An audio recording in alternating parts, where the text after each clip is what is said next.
नमस्ते। महाराष्ट्र शासन कृषी विभागामार्फत आज आपण ग्रीन रिव्होल्यूशन मार्फत या ठिकाणी एकात्मिक कीड व्यवस्थापनचं प्रात्यक्षिक घेतलेलं होतं।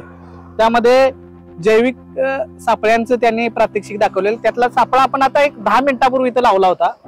तर आपल्याला बघायला मिळेल की जवळजवळ फळमाशीचे याच्यामध्ये जे सापडलेले किडे आहेत ते जवळजवळ मला वाटतं 100च्या आसपास फळमाशीचे किडे फक्त अर्ध्या तासात सापडलेत। आणि शेतकऱ्यांसाठी महत्त्वाची गोष्ट अशी आहे की रासायनिक बरोबर जैविक कीड नियंत्रण करणं हे फार महत्त्वाचं आहे। आणि ते ट्रॅपचं जे सापळे जे आहेत आपले ते शेतकरी कोण वापरत नाहीत।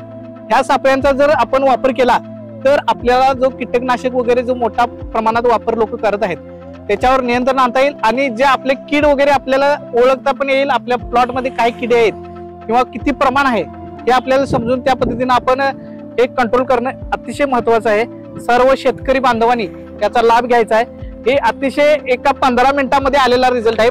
जवळजवळ 15 ते 20 मिनिटं झाली आणि याच्यामध्ये जवळजवळ आता बघायला गेलं तर 100 वर फळमाशा सापडलेले आहेत। अशा पद्धतीने आपण आपल्या प्लॉट मध्ये नियंत्रण करणं गरजेचं आहे। किंवा भाजीपाल्याचं हे जे आपण सेन्सिटिव्ह पीक म्हणतोय त्याच्यामध्ये हे सर्वांनी वापर करणं फार गरजेचं आहे।